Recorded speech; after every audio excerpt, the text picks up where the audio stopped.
दोस्तों नमस्कार। आज फिर मैं हाजिर हूँ एक और सच्ची घटना के साथ। दोस्तों, आज की जो सच्ची घटना है वो है दिल्ली में पड़ने वाले एक इलाके सदर बाज़ार की।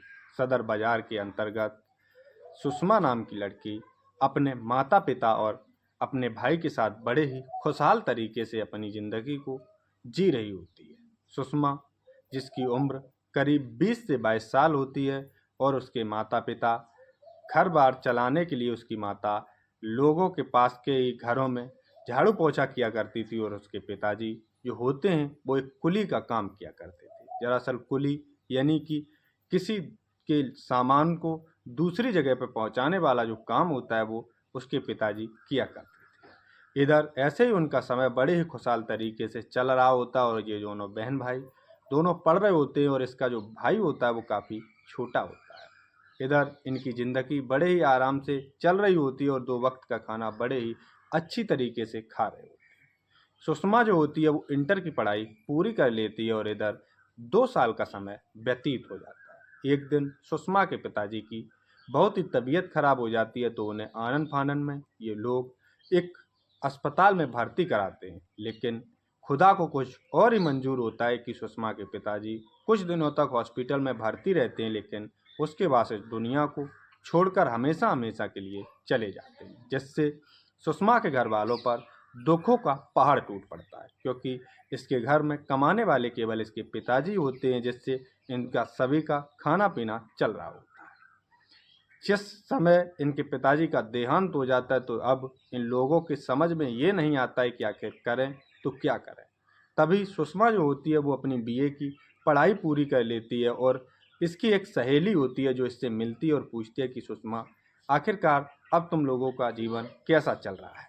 इस पर सुषमा कहती है कि तू तो जानती ही है, जब से मेरे पिताजी का देहांत हुआ है तब से हम लोगों के पास खाने तक के लाले पड़े हुए हैं। तब इसकी सहेली इसको एक काम बताती है कि तुम लोग कभी दुखी नहीं होगे। मैं ऐसा एक काम लेकर आई हूँ जिससे तुम कभी दुखी नहीं हो पाओगे।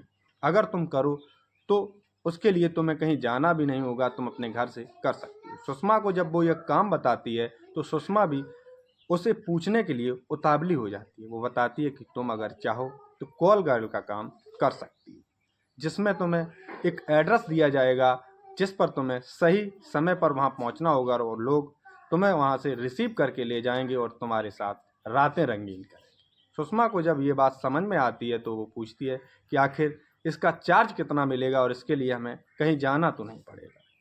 वो सहेली इसकी बताती है कि इसके लिए तुमको कहीं जाने की ज़रूरत नहीं है, तुम अपने घर पर ही रहकर उसके नंबर पर कॉल आएगा तुम्हारे नंबर पर, और तुमको सही समय पे वहाँ पहुँचना है, और जिसके लिए तुम्हें 2 से 3 हज़ार रुपये पर डे के मिल जाया करेंगे। जब सुषमा ये बात सुनती है तो उसके भी अब दिमाग में झटका लगता है कि आखिर हमारे घर में कोई कमाने खाने वाला है नहीं।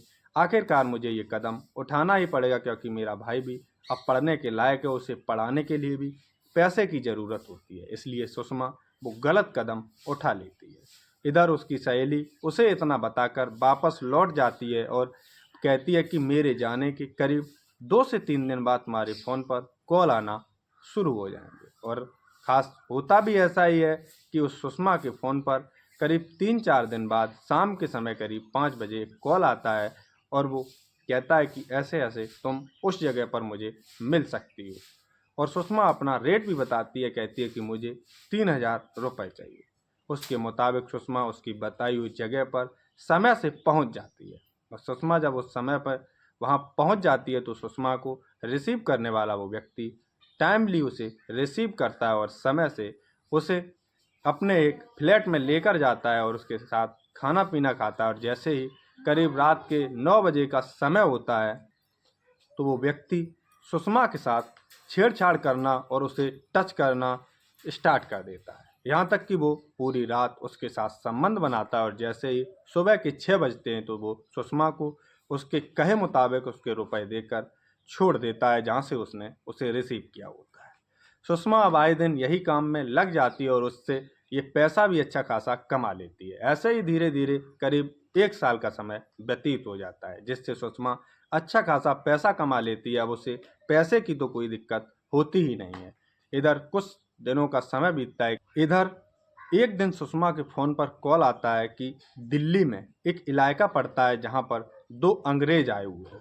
दरअसल उन अंग्रेज़ों के साथ एक इंडियन गार्ड भी होता है और वो अंग्रेज इस इंडियन गार्ड से कहते हैं कि मुझे आज रात्रि के लिए इंडियन कॉल गार्ड की ज़रूरत है, इसका क्या तुम इंतज़ाम करवा सकते हो। वो गार्ड तुरंत ही इस सुषमा के नंबर पर कॉल करता है और बताता है कि ऐसे ऐसे तुम्हें दो अंग्रेज लोगों के साथ एक रात बितानी है, आखिरकार तुम्हारा चार्ज क्या होगा। जिस पर सुषमा बताती है कि मेरा चार्ज 4,000 रुपये। वो कहता है कि रुपयों की कोई टेंशन नहीं है और अपने बताए मुताबिक जगह पर सुषमा को पहुंचा लेता है और वहां से सुषमा को वो उस दिन रिसीव कर लेता है। ये दोनों उसे रिसीव करने के बाद अपने फ्लैट में ले जाते हैं और इसके साथ पूरी रात संबंध बनाते हैं। दोनों जब बारी बारी से संबंध बनाते हैं तो सुषमा बहुत ही तड़पती है, चिल्लाती है, चीखती है, लेकिन इसके तो उसे पैसे मिले होते हैं, लेकिन आगे कोई भी उससे कुछ नहीं कहता है क्योंकि वो तो उसका कर्म था, कर रही थी, जिससे उसे पैसे की ज़रूरत होती है, उसे कम करना था। ऐसे ही पूरी रात उसके साथ गुजर जाती है और जैसे ही सुबह के 5 बजते हैं वो दोनों अंग्रेज इसे इसके कहे मुताबिक रुपए देकर भेज देते हैं। इधर इसी में से एक अंग्रेज इसका नंबर ले लेता और कहता है कि अभी हम लोग यहाँ करीब 20 से 25 दिन रुकेंगे, अगर बीच में मुझे ज़रूरत पड़ेगी तो मैं तुम्हारे फ़ोन पर ही कॉल कर दूंगा। सुषमा इन्हें नंबर देकर वापस अपने घर चली जाती है और ये अंग्रेज पूरी दिल्ली और जितनी घूमने वाली जगह होती हैं घूम घाम कर वापस अपने देश लौट जाते हैं। इन्हीं में से एक अंग्रेज आए दिन सुषमा के फ़ोन पर कॉल किया करता था, जिससे इन दोनों की बातचीत हुआ करती थी। बातचीत होने के बाद कुछ दिनों का समय और व्यतीत होता है, करीब 1 साल का समय ऐसे ही और निकल जाता है। सुषमा अपने काम को कर रही होती है और उसका एक ही काम होता है कॉल गार्ड का।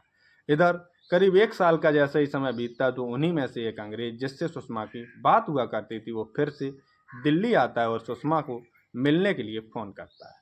उसकी कही मुताबिक जगह पर सुषमा फिर से पहुंच जाती है और वो अंग्रेज सुषमा को वहां से रिसीव कर लेता है और ये दोनों एक फ्लैट में चले जाते हैं जहाँ पर ये दोनों खाना पीना खाते हैं और ये अंग्रेज सुषमा के साथ बैठकर बातचीत करना शुरू कर देता है और वो पूछता है कि आखिर सुषमा तुम ये काम क्यों कर रही हो, आखिरकार तुम्हारी मजबूरी क्या है। जिससे सुषमा बताती है कि मेरी मजबूरी न पूछिए साहब, मेरी बहुत बड़ी मजबूरी है। और सुषमा रो रो कर उसे अपनी सारी कहानी बता देती है। वो दरअसल वो जो अंग्रेज होता है उसे सुषमा से प्यार हो चुका था, वो इसलिए सुषमा से सारी कहानी पूछता है और सुषमा जब इसे रो रो कर सारी सच्चाई बताती है तो वो भी अब सोचने पर मजबूर हो जाता है। वो अंग्रेज सुषमा से कहता है कि अगर तुम बुरा ना मांगो तो मैं तुमसे एक बात कहूँ। वो कहती है कि कहिए साहब, मैं बुरा मान ही क्यों सकती हूँ, आखिर मुझे मानने या ना मानने से आप पर क्या फ़र्क पड़ने वाला है। वो अंग्रेज कहता है कि सुषमा, अगर तुम्हें अच्छा लगे तो तुम मेरे साथ शादी कर लो और मेरे देश चलो। सुषमा को जैसे ही वो अंग्रेज इस तरह की बात कहता है उसके पैरों तले ज़मीन खिसक जाती है, क्योंकि उसने कभी ऐसा सोचा भी नहीं था कि उसके साथ कोई इतना बड़ा आदमी उसके साथ शादी करेगा। सुषमा पहले तो उससे बातचीत करती है, हाँ करती है, लेकिन जब होश में आती है रोने धोने के बाद, उसके बाद वो कहती है कि नहीं, मैं पहले अपनी माँ से पूछूंगी, उसके बाद मैं अपना डिसीजन ले सकती हूँ। यहाँ तक ये दोनों वहीं बैठकर फिर बातचीत करते और सुषमा अपने घर चली आती है और वो जब ये सारी बातें अपनी माँ को बताती है तो उसकी माँ कहती है कि बेटा तुम उनको अपने घर बुलाओ और यहीं पर हम दोनों की शादी करेंगे, तब उसको अपने देश भेज देंगे। सुषमा उस अंग्रेज को अपने घर पर बुलाती है और वहीं पर उसकी माँ एक वकील को बुलाकर उन दोनों की कोर्ट मैरिज करा देती है और इन दोनों की शादी होने के बाद वो अंग्रेज इसकी माँ को खूब सारा पैसा देता है, जिससे कि इनकी ज़िंदगी बड़े ही खुशहाल तरीके से चल सके। और ये सुषमा और वो अंग्रेज उस अंग्रेज के साथ उसके देश चली जाती है। यहाँ तक कि दोस्तों वहाँ पर सुषमा जाने के बाद अपनी ज़िंदगी को बड़े ही खुशहाल तरीके से जी रही होती है। तो दोस्तों आज की हमारी सच्ची घटना बस यहीं तक। जय हिंद, जय भारत।